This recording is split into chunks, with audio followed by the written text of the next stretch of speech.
Assalamualaikum warahmatullahi wabarakatuh. Selamat berjumpa kembali teman-teman semua. Kita akan lanjutkan pembahasan kita untuk piutang wesel, penghitungan dan penjurnalan otomatis menggunakan rumus Excel. Pada video-video sebelumnya telah kita bahas, yaitu untuk wesel tidak berbunga, pendiskontoan wesel tidak berbunga, wesel berbunga, dan pendiskontoan wesel berbunga. Pada kesempatan kali ini kita lanjutkan untuk membahas, misalnya pada saat jatuh tempo, pihak debitur tidak melakukan pembayaran atau pelunasan atas wesel yang didiskontokan, baik itu untuk wesel yang tidak berbunga maupun wesel yang berbunga. Untuk yang pertama, yaitu untuk penolakan ataupun tidak dilakukan pelunasan atas wesel yang telah didiskontokan, yaitu yang tidak berbunga pada saat jatuh tempo. Dengan menggunakan contoh yang sama pada video-video sebelumnya, misalnya di sini tanggal penarikan 1 April 2023, nominal wesel 5 juta, umur wesel 3 bulan, kemudian bunga di sini masih kosong karena kita bahas yang tidak berbunga. Kemudian tanggal pendiskontoan 1 Mei 2023. Waktu pendiskontoan di sini 2 bulan karena kita menggunakan bulan. Kalau kita gunakan hari, di sini 61 hari. Kami kembalikan ke bulan. Kemudian dengan bunga diskonto 12%. Dan tanggal jatuh temponya adalah 1 Juli 2023. Untuk kondisi di mana pihak debitur tidak melakukan pelunasan pada saat jatuh tempo, sementara wesel yang tidak berbunga tersebut telah didiskontokan, artinya di sini ada penolakan pembayaran. Dalam kertas kerja ini kami sudah sediakan untuk informasi yang terkait dengan soal. Misalnya, pihak debitur baru akan melunasi tanggal 1 Agustus. Kita masukkan 1 Agustus, atau kalau kita hitung dalam bulan, berarti 1 bulan setelah tanggal jatuh tempo. Kalau kita hitung dengan hari, berarti 31 hari setelah tanggal jatuh tempo. Misalnya kita gunakan bulan. Kemudian informasi berikutnya adalah atas tidak dilakukan pelunasan pada saat jatuh tempo dan pembayaran dilakukan pada 1 Agustus 2023, dikenakan denda misalnya 10% dari nilai nominal wesel. Kemudian, informasi berikutnya adalah dari pihak yang menerima pendiskontoan sebelumnya, ini mengenakan biaya penagihan atau menambahkan adanya biaya penagihan misalnya 50.000. Setelah kita input informasi yang ada di soal ini, maka di sini disajikan penghitungan dan penjurnalan secara otomatis. Kita perhatikan di sini nilai jatuh tempo yaitu 5 juta karena jenis weselnya tidak berbunga sehingga sama dengan nilai nominal. Kemudian denda di sini dihitung dari nilai nominal wesel dikalikan dengan masa ataupun umur dari saat jatuh tempo dengan tanggal pembayaran. Dalam hal ini adalah 1 bulan, berarti 1/12 atau 0,08. Kemudian di sini adalah persentase denda, dalam hal ini adalah 10%. Nilai denda yaitu 41.667. Ada biaya penagihan yang ditambahkan yaitu 50.000. Sehingga kas yang diterima pada saat pembayaran 1 Agustus 2023 yaitu 5.091.667. Dalam jurnal 1 Juli ini pada saat jatuh tempo, karena di sini umur wesel adalah 3 bulan, maka di sini piutang wesel dikredit, kemudian wesel didiskontokan debit senilai nilai nominal. Karena tidak dilakukan pelunasan, maka di sini menjadi piutang.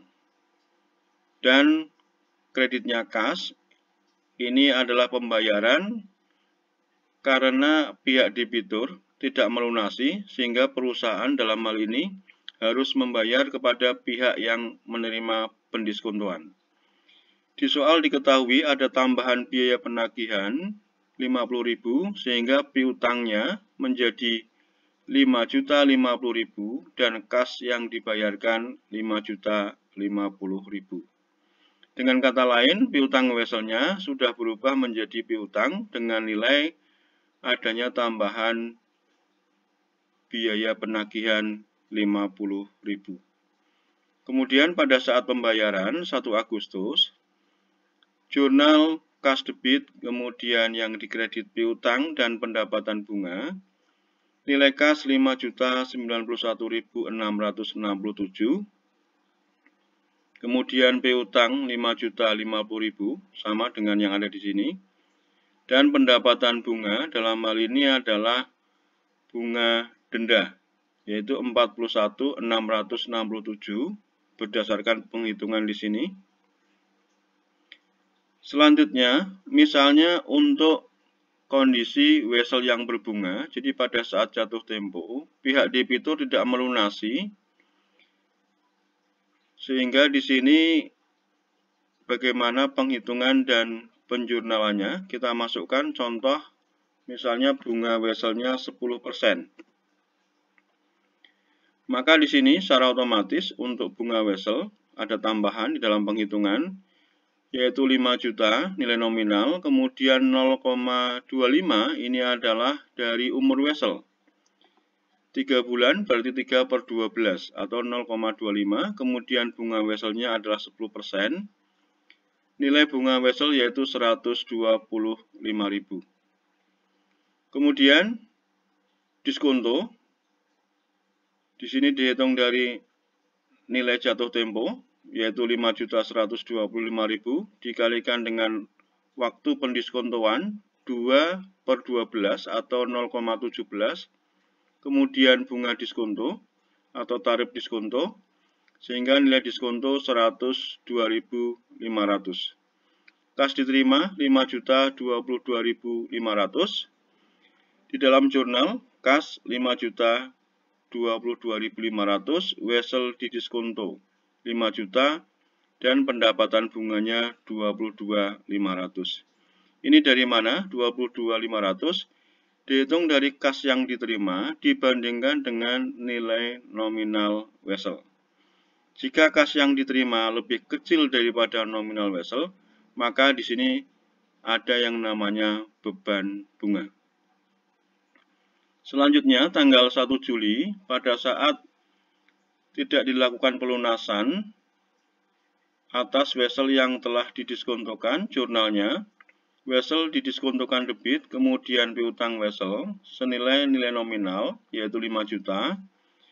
Kemudian piutang wesel ini karena sudah 3 bulan dan tidak dilunasi oleh pihak debitur, berubah menjadi piutang dengan nilai 5.175.000. Dalam hal ini perusahaan membayar kepada pihak yang menerima pendiskontoan, yaitu sebesar 5.175.000 yang dihitung dari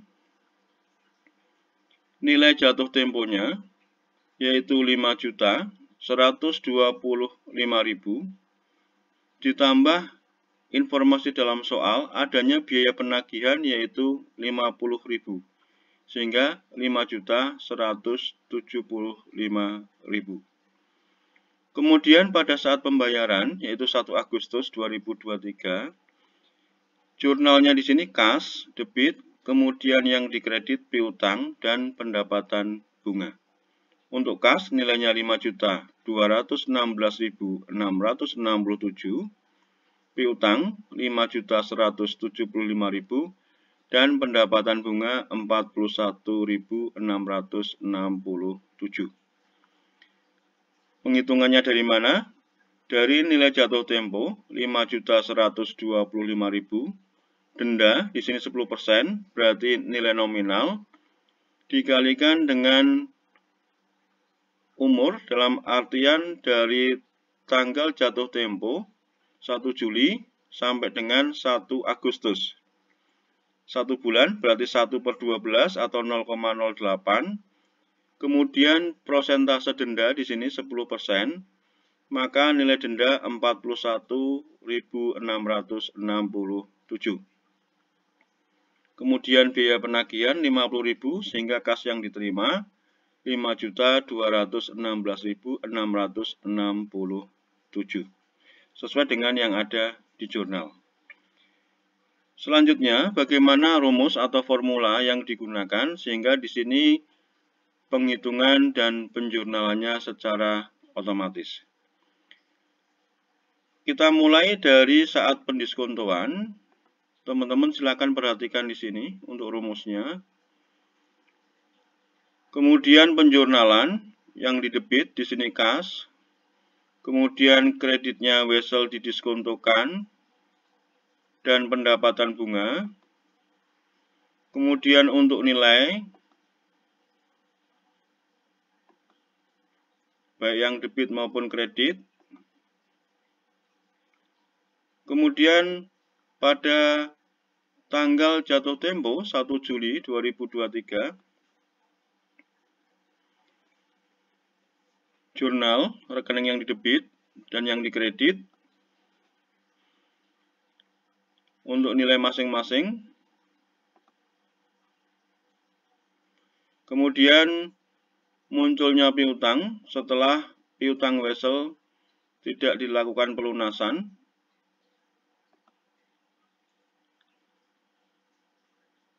Kemudian yang dikredit dalam hal ini kas, kemudian nilainya baik piutang maupun kas yang dibayarkan.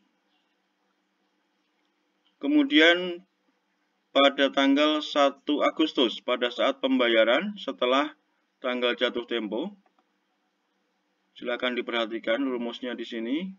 Kemudian penjurnalan kas yang didebit dan kreditnya piutang dan pendapatan bunga.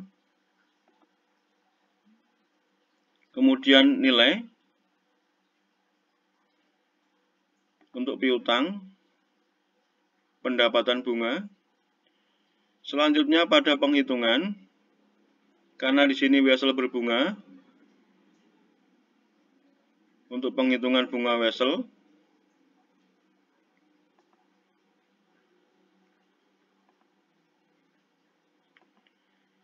kemudian untuk penghitungan kas yang diterima setelah tanggal jatuh tempo, yaitu 1 Agustus 2023, untuk tanggal kemudian denda, prosentase di sini, dan biaya penagihan, ini adalah penginputan, sehingga tidak ada rumus yang ada di sini. Kemudian ini adalah pilihan untuk bulan atau hari, menyesuaikan dengan soal.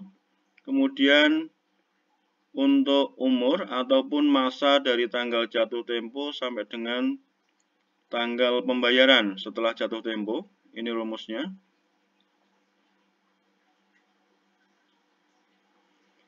Kemudian untuk kas yang diterima pada saat pembayaran setelah jatuh tempo. Ini nilai jatuh tempo. Kemudian denda.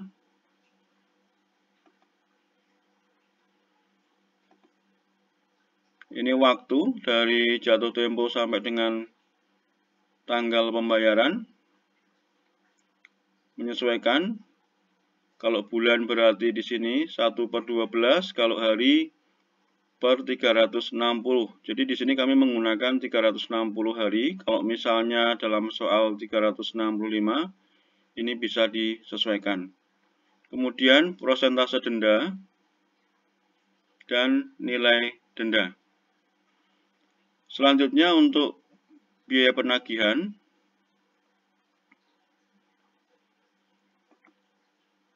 dalam contoh soal ini adalah 50.000, kemudian kas diterima,